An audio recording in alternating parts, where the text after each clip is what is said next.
একদা হযরত ঈসা আলাইহিস সালাম একটি কবরস্থানের পাশ দিয়ে যাচ্ছিলেন।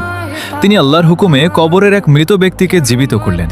লোকটি কবরের মাটি ঝেড়ে উঠে দাঁড়ালো। উল্লেখ্য, হযরত ঈসা আলাইহিস সালামের অন্যতম প্রধান মুজেজা ছিল তিনি মহান আল্লাহর হুকুমে মৃত ব্যক্তিকে জীবিত করতে পারতেন। হযরত ঈসা আলাইহিস সালাম তাকে জিজ্ঞেস করলেন, দুনিয়াতে তোমার কাজ কি ছিল? লোকটি উত্তর দিল, হে আল্লাহর নবী, আমি একজন কুলি ছিলাম। মানুষের বোঝা মাথায় বহন করতাম এবং তা দিয়ে জীবিকা নির্বাহ করতাম।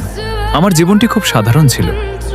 হযরত ঈসা আলাইহিস সালাম জিজ্ঞেস করলেন, তবে তোমার কবরের অবস্থা কি?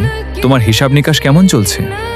লোকটি কাঁদতে কাঁদতে বলল, একবার আমি এক ব্যক্তির এক বোঝা লাকড়ি মাথায় করে তার বাড়িতে পৌঁছে দিচ্ছিলাম। পথিমধ্যে আমার দাঁতের ফাঁকে কিছু একটা আটকে গিয়েছিল। আমি মালিকের অজান্তেই সেই লাকড়ির বোঝা থেকে একটি ছোট্ট কাঠি ভেঙে নিলাম এবং তা দিয়ে দাঁত খিলাল করলাম। এরপর যখন আমার মৃত্যু হলো, আল্লাহ তাআলা আমাকে বললেন, হে আমার বান্দা, তুমি কি জানতে না যে আমি তোমাকে আজ এই হিসাবের কাঠগড়ায় দাঁড় করাবো?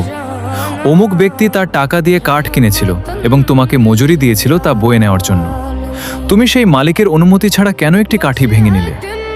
হে আল্লাহর নবী, আল্লাহর কসম, আমি আজ 40 বছর ধরে এই একটি মাত্র খড়কুটোর হিসাব দিয়ে যাচ্ছি, কিন্তু আজও মুক্তি পাইনি। দয়া করে আপনি আমার জন্য আল্লাহর কাছে সুপারিশ করুন। আমরা অনেক সময় অন্যের অতি ক্ষুদ্র জিনিস অনুমতি ছাড়া ব্যবহার করি। আমরা একে খুব তুচ্ছ মনে করি, কিন্তু মনে রাখতে হবে আল্লাহর কাছে আমানত অত্যন্ত গুরুতর বিষয়। অন্যের হক যদি একটি খড়কুটোর সমপরিমাণও হয়, তবুও পরকালে তার কড়ায় গণ্ডায় হিসাব দিতে হবে। সূত্র আজ জাহরুল ফাইহ।